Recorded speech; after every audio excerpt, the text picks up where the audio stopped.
You're listening to Risk and Resolve. And now for your hosts, Ben Connor and Todd Hufford.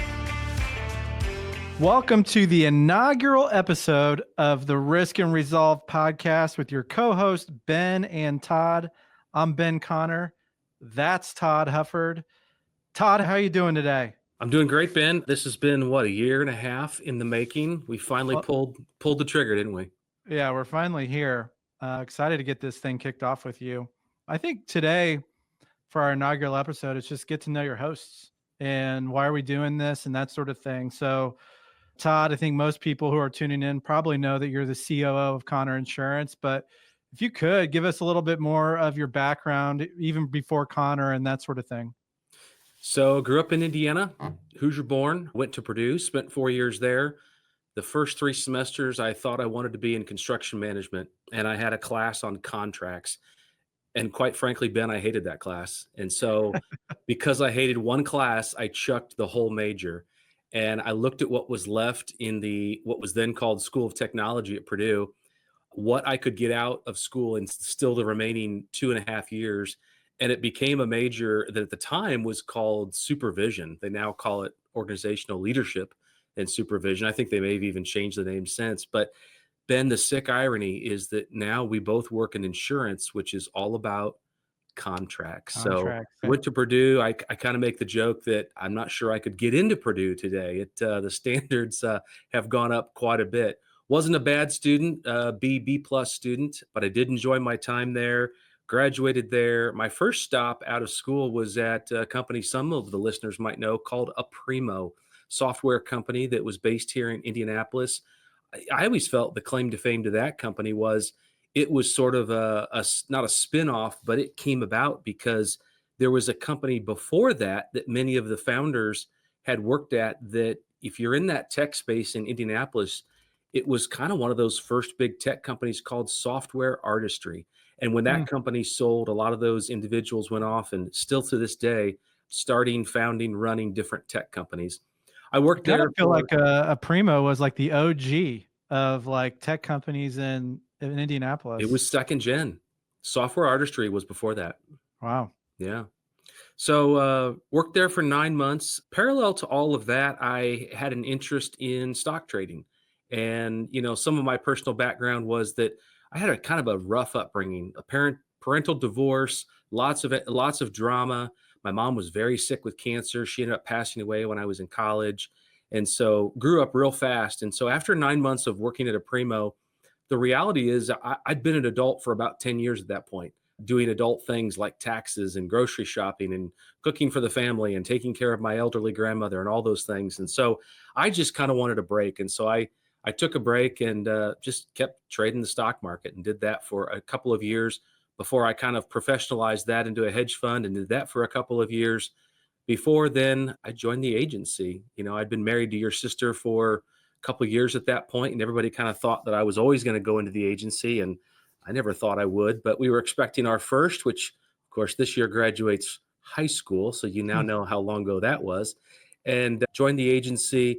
The good news was I joined a year before you did, so I got that on you. I've got 1 year ahead of you. But joined in 2005, and then I'm sure we'll cover a lot of those stories as we go throughout the different episodes. But the ride we've been on over the last 19, 20 years. Yeah. Double click into something real quick, Todd. You mentioned doing grocery shopping and taxes and that kind of thing. And you were 10 years as an adult by the time everyone else would call you an adult. Like, when did you start all of that? When did I start all that? So it was the summer between my sophomore and junior year in high school that things really kind of exploded. And there were some things that happened before that, but that's really when my grandmother got sick and I literally moved in with her. And so as a junior and senior in high school, I was doing all the normal high school things, but was also actively helping to take care of my grandmother alongside of caretakers. And my mom was battling cancer at the time. So her desire to help take care of her and her ability were two different things. And so we did that and then moved her into a facility when I graduated from school, and then she passed away. Both my grandmother and mother passed away within about 9 months of each other during my junior year in college.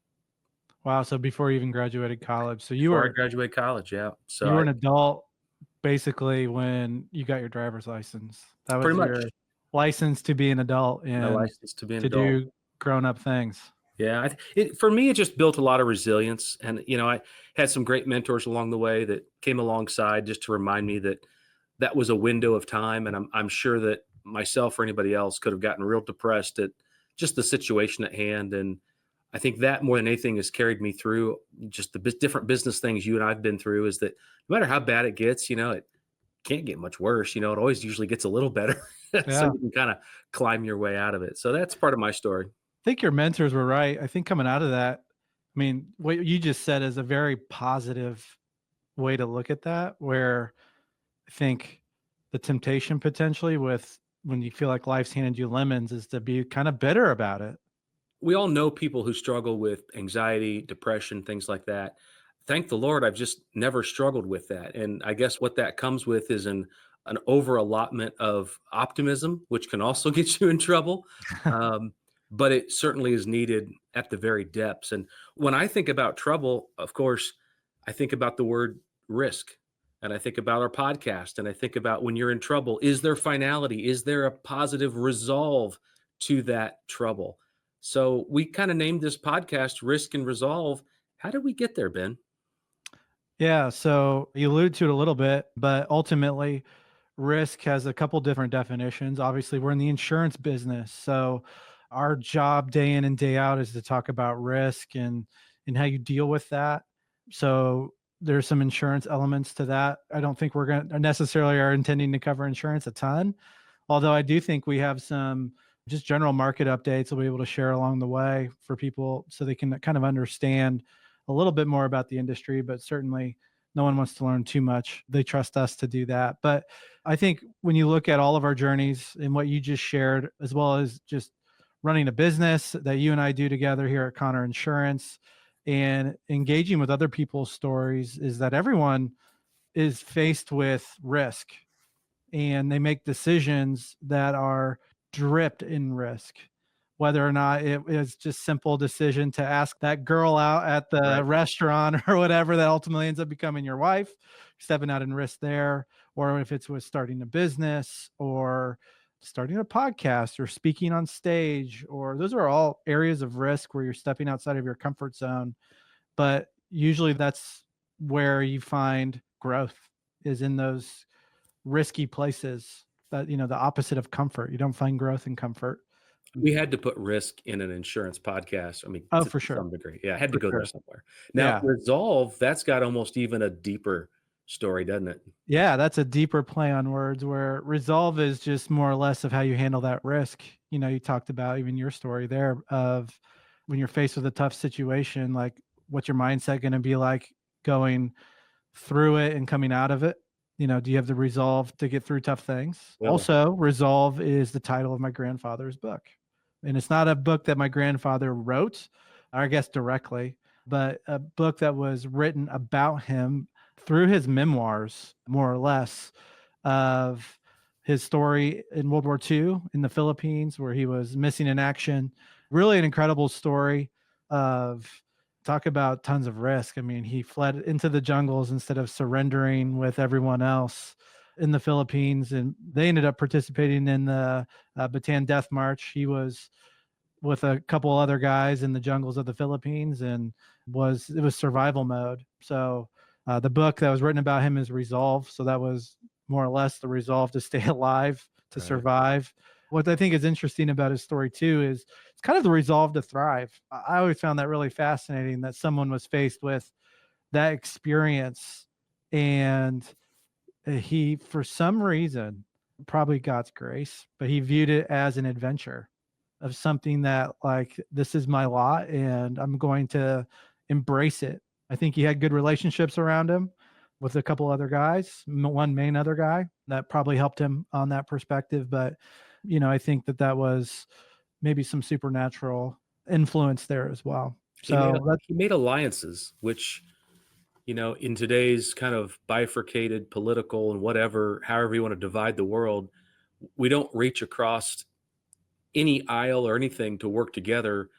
And when you understand your grandfather's story about making an alliance with the basically native people in the mountains of the Philippine jungles, to your point, not only to survive, but to thrive in what eventually became 34 months. I mean, I can't stand the pain of a hangnail for 34 seconds. And that guy, I mean, the stories of he did were just amazing. And then to come back and start this agency. And I think in the third generation, we look at those stories almost in more awe than he ever did, because it's just so far removed from our comfortable, convenient life. Yeah. Well, and just the way and I've seen this experience. I mean, he passed away early. He passed away before I was born. So air quotes early, right? From people's typical lifespans, largely because of how ravaged his body was from disease and otherwise from the Philippines.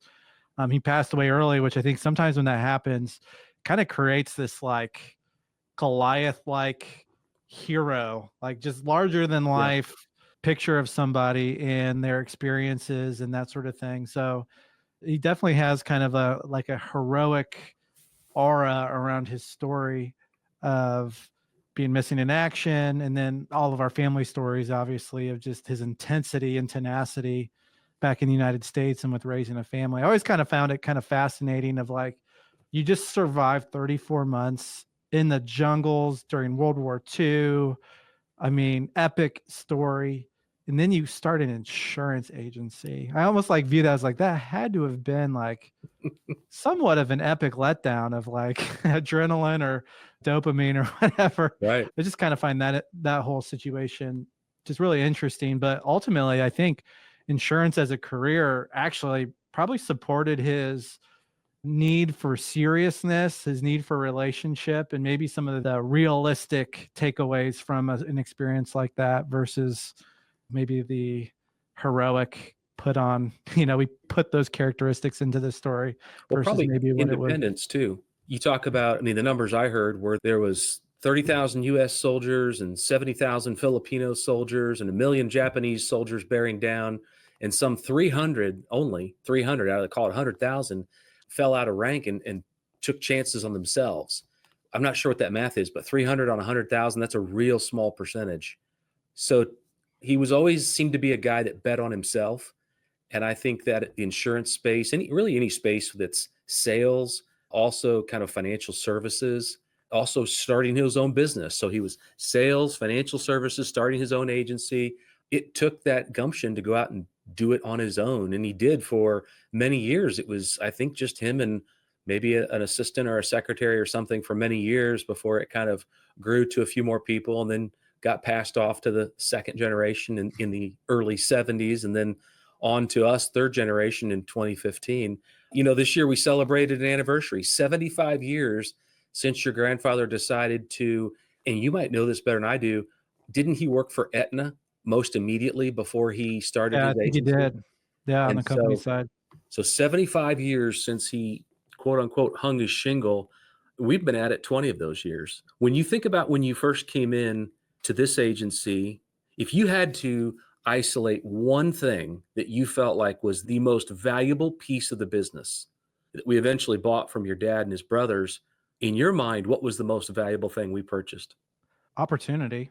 Yep. I think that's the word that comes to mind is we had the opportunity to purchase opportunity Yep. where it was a train that was already in motion. We had to maybe repair some of the train cars or do some of those things, but ultimately we're building from something. I kind of think about, I've met a lot of people in this industry and several of them have started something from scratch.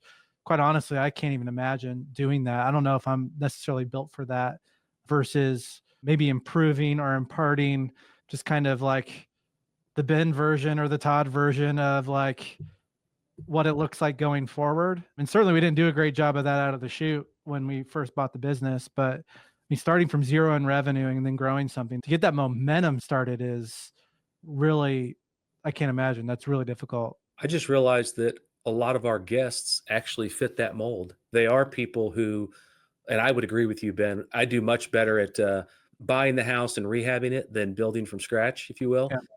And just thinking through some of our guests, many of them scratched it out of the surface of the earth, didn't they? Yeah. And if it wasn't a business of their own, it was a venture that they're part of that was new. Yeah, that's interesting. I was just thinking about that. Maybe that's why we've picked a lot of these guests because we appreciate what they've done because we look at ourselves and think, I couldn't do that. Yeah. Well, yeah, we admire it. And really, regardless of anyone's story, taking that step of faith is super admirable. But I think that's just something that we just don't necessarily completely understand since we didn't do that. Well, you did, I guess, with the hedge fund, Yep. but like that's not something that I have perspective to. And probably, I don't know if I would have taken the risk Right. to go out on my own like that. So I have a ton of respect for people who do that. And what you said, starting a business or even a new venture, a lot of our guests have done that. So you just mentioned guests. So kind of give an overview of maybe what people should get prepared for already for this podcast. Like what should their expectations be? And maybe what are some things that you're hoping that our guests learn through this journey or experience with us? Your comment about we bought opportunity, well, I don't disagree with that at all. The word that would come to my mind would be we bought relationships. And we bought relationships that had been formed by the generation before us.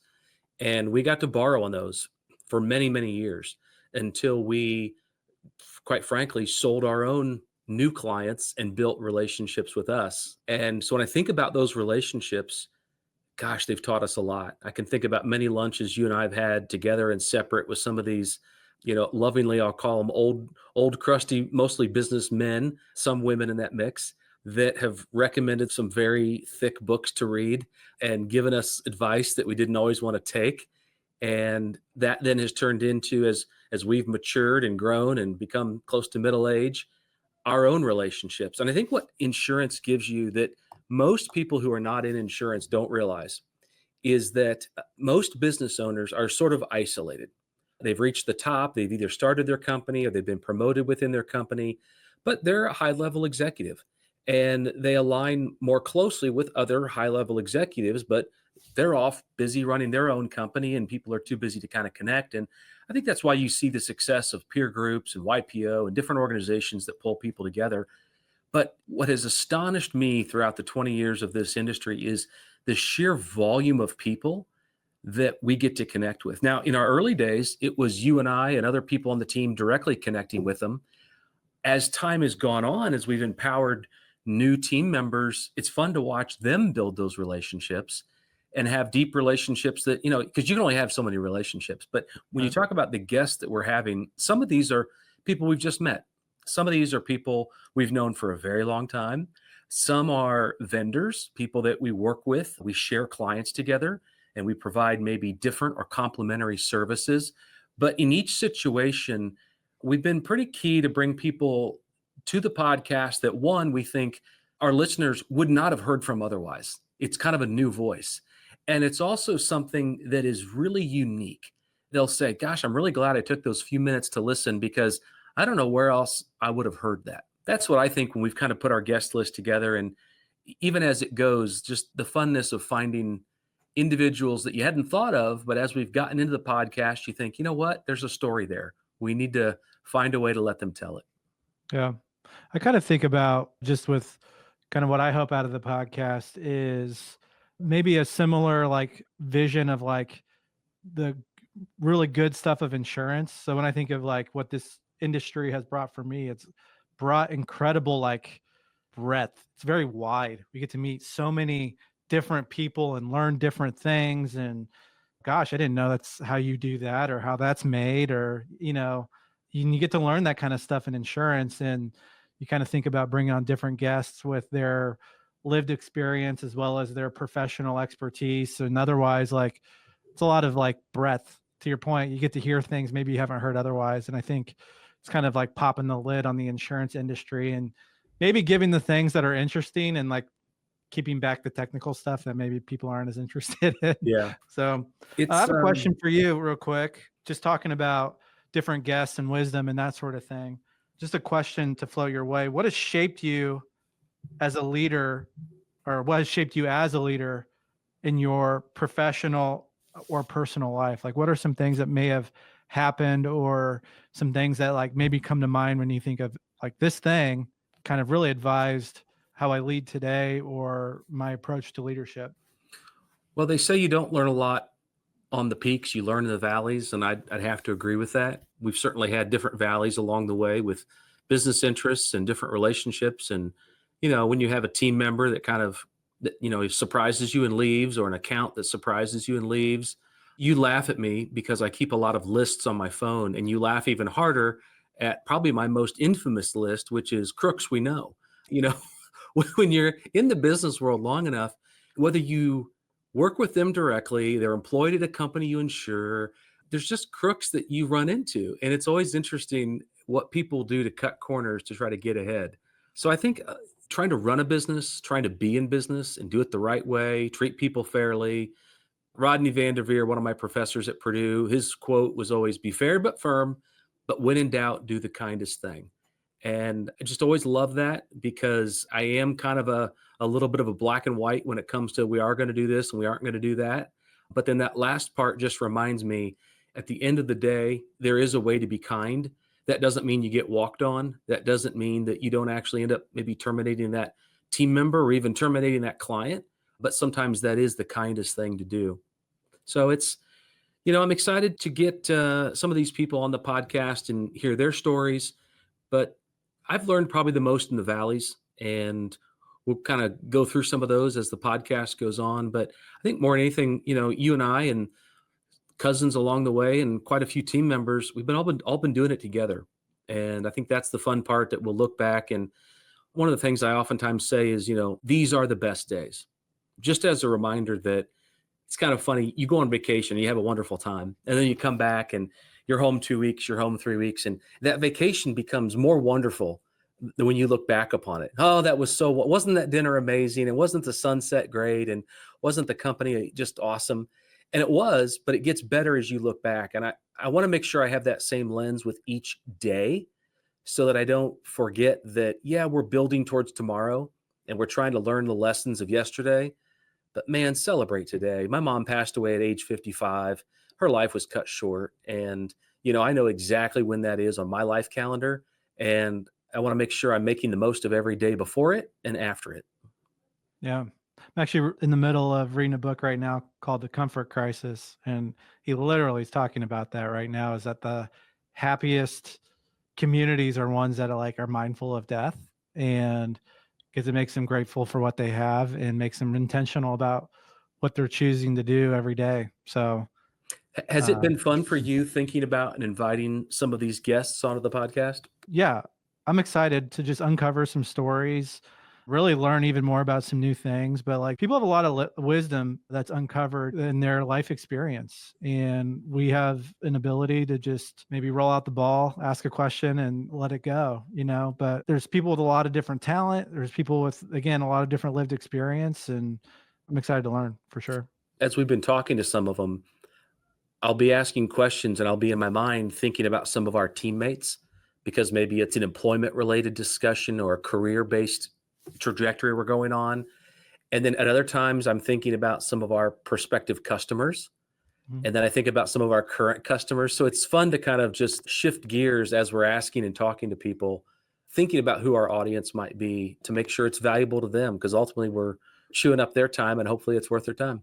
I know we were going to ask them about business landscape and otherwise. What are some current things that you're kind of looking at watchfully, or even with excitement, in the current business landscape as we record this in early 2025? Well, I think artificial intelligence is obviously a big topic. It's a big topic within our insurance space. It's a big topic everywhere.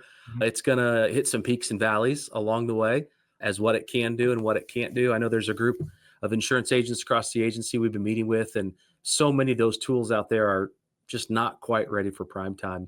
As we enter into the second term of non-consecutive Trump administrations, I sort of think of it like our Lord. People are expecting Jesus to come back the same way he was initially, and he won't. The Bible talks about that he's going to come back different.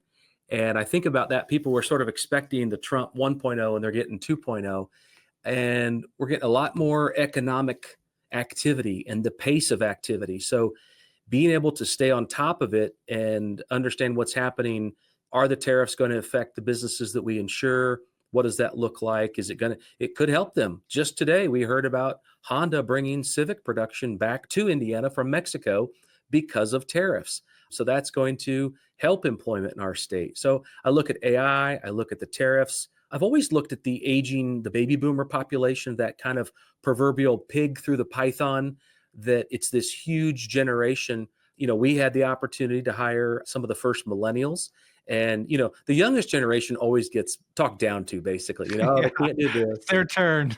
Yeah. So, I mean, those folks are now, married, kids, bigger houses. We're a couple generations past that. We've always been a team that's interested in hiring early career talent. So I'm interested in how that plays its way out in the economy as we get, I mean, quite frankly, your dad and uncles, the boomers, they retired. We bought a business from the boomers, and Mhm. what that means to think about all the clients we have that are transitioning. It's a Yep. huge transition that's happening. I think we were a little early in that transition. That's credit to your dad and his brothers, and the fact that they also transitioned into the business early. So here we are 10 years into our ownership, and I feel like we're just starting to see our peers become, stepping into equity ownership within small and medium-sized businesses. So that's going to change the landscape. I look at Indianapolis, where we're home based. This city just continues to grow and grow and grow, being a hub for all sorts of activity. We've got great policies and procedures at the state level, and Indianapolis just really, I mean, 2 point something million of the 6.5 million. I mean, it is the hub of the state. Just finished I-69, and we've got so many interstates coming through this city. It's crazy. Now talking about Major League Soccer, we got more teams than we deserve for a kind of city. So Yeah, lots exciting of business times activity. for sure. Exciting times in the city. And do you see anything different than that? You've mentioned before, and I think it's worthy to highlight, of M&A activity and just how that kind of continues to play out. I think from an economics perspective, it's going to be interesting to watch when you have things like Doge happening with tariffs and all these other things where you're cutting things, you're increasing like a tax, if you will. And I think timing's everything on those sorts of things. So certainly timing won't necessarily be perfect. Maybe it will be. I don't know. But it'll just be interesting to see how that plays out. I mean, ultimately, our federal government needs to go on a diet or needs to cut a budget.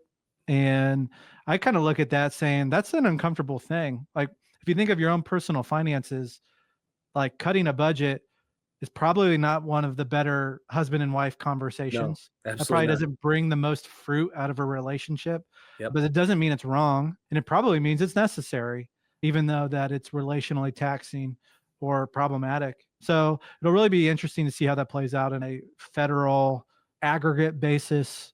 People talk about the economy like it's a math equation, but it's not. It's 350 million people Right. making independent decisions that make up an economy. So I'm fascinated by that. And I don't need to restate some of the other things that you mentioned, but I think you're spot on, not only from a federal perspective, but even for our state of Indiana. There's a lot of really exciting things that are happening. It'll be interesting to see what happens with growth. Can't wait. So we're going to end our time with our guests with two questions. So I don't know if you have those in front of you, but the first question that we're going to ask is, what is a risk that you have taken that has changed your life? Many risks, many, many, many risks. We joke that I'm the risk taker and you're not so much. And it always creates a good balance. I might drag you into things you wouldn't otherwise be into, and you might keep me from things that I otherwise would have been into. So it's a Right. nice, good balance. Buying Connor Insurance, starting at Connor Insurance, joining the family business that was my wife's family business and taking that risk to work alongside, her siblings and cousins and uncles. Most people look at that as a big risk, and it probably was, but it's worth the reward. How about you? Yeah. Obviously, that's on the list. Asking my wife on a date was probably the best risk of my life. Also, kind of like another risk that really changed my life was when Doc Richards, when I was a senior in high school, he asked me to come coach with him. He was the coach of the varsity girls basketball team at Heritage Christian, where I was a senior playing on the boys basketball team. So instead of participating my senior year after an injury, he asked me, "Hey, why don't you come and help me coach?" Which is kind of a funny thing, You're but kind I of a decided to professional do coach that. now, aren't you? Yeah. Well, yeah, for sure. So that opened a whole nother door of being a basketball coach, which that ended up being really prescriptive to leading a business or even consulting in an insurance capacity. I think that there's a lot of transferable skills there. So, and then I got to spend a lot of time with Doc himself. He was a legend. Similarly, I would think, to my grandfather. So I got to spend a lot of time with him. I was probably the only like 18-year-old who would say, like, in his close circle of friends, I had, a Right. couple like 40, 50-year-old guys between him and Ron Young. So that was a good risk that paid off a lot of dividends relationally, but also professionally. And the second question that we're going to ask all of our guests to answer is, what is yet unfinished that you have the resolve to complete? So, Ben, what's yet to be completed? I think, and actually it kind of goes back to this like idea around like margin and how you live your days. So I think my resolve is to pursue that balance of growing a business and being successful in that while having margin for my family and being very present with my kids. And I just kind of think about maybe when my daughters are my age, that they'll be like, we have all these great experiences with our dad and our parents, with Alyssa and I as well, like together clearly, but that those are as profound as, and I think he did okay at this business thing. I know, Right. I know he went to the office and he had a place there and it was a regular deal. Cause that was my experience with my dad, is coming to Connor Insurance as a kid.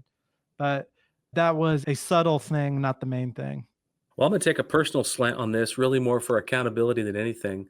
And I know your dad, who's a bit even more risk averse, is going to hate this. But years ago, I took the test to get my instrument license. So I'm a practicing private pilot, and I took that test and passed it. And I went for my check ride, and I got there and I'd left the results back at home. And the instructor said, "I'm sorry, we can't continue unless I have those written results in hand." And I never rescheduled that test. So I have the resolve to finally complete my instrument rating for my pilot's license. That's a good one. Well, Todd, we're kicking it off. We're getting started. So to all of our listeners, thanks for joining us on this ride. And we look forward to seeing you every other week. Thanks for tuning in to Risk and Resolve. See you next time.